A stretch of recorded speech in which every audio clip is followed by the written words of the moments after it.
Hoje eu vim comentar brevemente sobre Jane Eyre, um clássico da literatura inglesa, publicado inicialmente em 1847 sob um pseudônimo masculino. Nessa obra, Charlotte Brontë se posiciona corajosamente diante do destino reservado às mulheres durante a Era Vitoriana. Aqui encontramos um dilema onde a arte e a literatura abrangiam somente os homens, deixando de lado as mulheres. A Era Vitoriana nada mais foi do que um período que pregava o moralismo e o bom costume. As escritoras daquela época, ao publicarem as suas obras, para terem notoriedade e visibilidade, publicavam seus livros sob um pseudônimo masculino.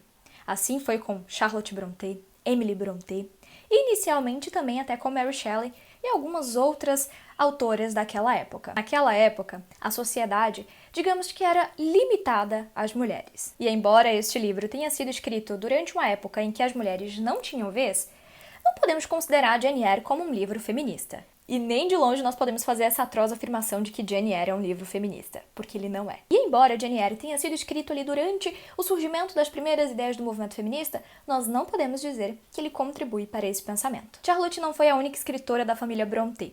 Ela também tinha algumas outras irmãs que eram autoras, e inclusive uma delas, a Emily Brontë, autora do livro O Morro dos Ventos Uivantes, que também é um clássico da literatura inglesa e, digamos, da literatura mundial. E pra mim, um dos melhores livros que eu já li em toda a minha vida. Inclusive, tem resenha aqui no canal. Todos os membros da família Brontë morreram muito precocemente. Alguns por tuberculose e outros também por febre tifoide. Charlotte foi a única que teve uma vida mais duradoura, morrendo aos 39 anos de idade, durante o parto do seu primeiro e único filho, que também veio a falecer. Esse é um livro narrado em primeira pessoa. E embora eu costumo dizer que livros em primeira pessoa não são tão confiáveis assim, até porque você escreve a partir da tua ótica, da tua percepção. Porém, Jane Eyre parece mais uma autobiografia, tanto da própria autora, Charlotte Brontë, quanto da personagem dessa história, que é a Jane Eyre. Nesse livro nós vamos encontrar uma narrativa completamente dolorosa e tenebrosa. E o mais engraçado de tudo é que nós vamos encontrar um paralelo com a vida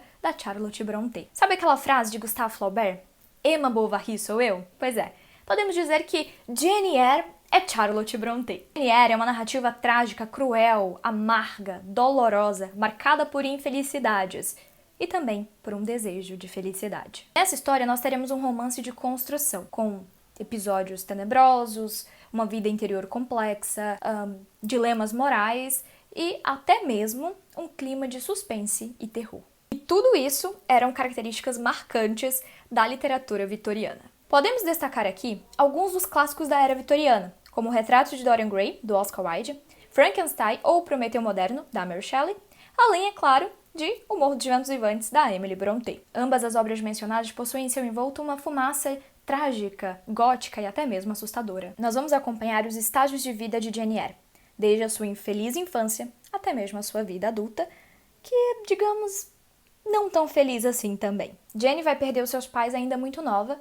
e é adotada por um tio, que se compadece pela situação de vida dela. Porém, a esposa desse tio vai começar a sentir uma certa inveja e até mesmo ciúmes de Jane Eyre com o próprio marido, porque na cabeça dela, o esposo dela estava tratando melhor Jane Eyre do que os próprios filhos. E isso vai lhe causar ali uma certa indignação, o que vai fazer com que ela passe a tratar mal essa sobrinha. E Jane Eyre reconhece que ela passa a ser uma criança indesejada dentro daquela casa, dentro daquela família. E essa tia dela vai começar a tratá-la muito mal, vai começar a castigá-la, trancá-la dentro do quarto. Ou seja, essa tia passa a ter aversão de Jane Eyre. Mas certo dia, Jane Eyre não aguenta tanto menosprezo e acaba falando algumas verdades para essa tia. A tia fica mais indignada ainda e decide levar Jane Eyre ao internato. Porém, chegando lá, Jane Eyre percebe que não é um internato, mas sim um orfanato. E no orfanato, Jane Eyre vai fazer algumas amizades, dentre elas com a professora dela. E dentro do orfanato, a vida de Jane Eyre também não vai ser nada fácil. Jane vai se tornar professora e aos 18 anos ela decide que ela quer ir embora daquele orfanato. Ela quer conquistar a sua independência e a sua liberdade.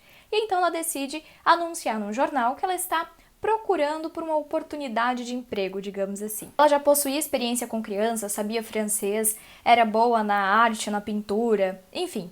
E então ela acaba que consegue uma oportunidade e vai embora do orfanato. Com todas as suas aptidões para ser uma boa cuidadora, ela então é contratada para cuidar de uma criança francesa de 10 anos de idade. Ela vai embora do orfanato e passa a morar numa grande propriedade. E lá, ela vai se apaixonar pelo próprio patrão. Este homem, para Jenny, é um cara interessante.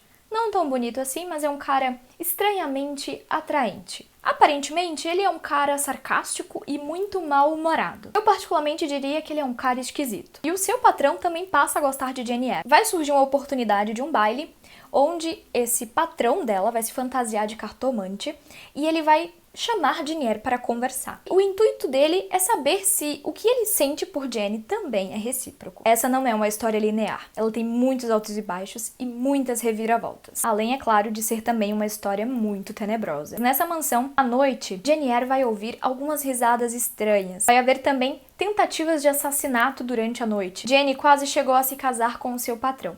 Porém, ela descobre que ele já é casado. E ela também vai descobrir que aquelas risadas estranhas que ela ouvia durante a noite e todas as tentativas de assassinato eram causadas por uma mulher louca que vivia no sótão. E essa mulher era a esposa do seu patrão. Muitas pessoas costumam ter a interpretação de que essa mulher louca que vivia no sótão nada mais é do que a outra personalidade, a vida interior de Jenny Eyre. Afinal, a vida da personagem é marcada por uma complexidade. É como se fosse uma espécie de o médico e o monstro. Como se a louca do sótão fosse o psicológico da Jenny Eyre. Durante as 769 páginas deste livro, acontecerão ainda muitas coisas. E nós vamos acompanhar a Jenny Eyre, aquela mocinha que ansiava por liberdade e independência, e que costumava dizer: "Não sou um pássaro e não fui presa em uma armadilha, sou um ser humano livre com minha vontade independente", e encontrará, em servir o outro, a verdadeira felicidade. De fato, Jenny Eyre não é um livro feminista. Muito pelo contrário. Nele nós encontraremos algumas facetas do cristianismo. E nós vamos perceber que Jenny Eyre encontra a verdadeira liberdade em amar e servir o seu marido. Esse foi o vídeo e eu espero que vocês tenham gostado. Até o próximo!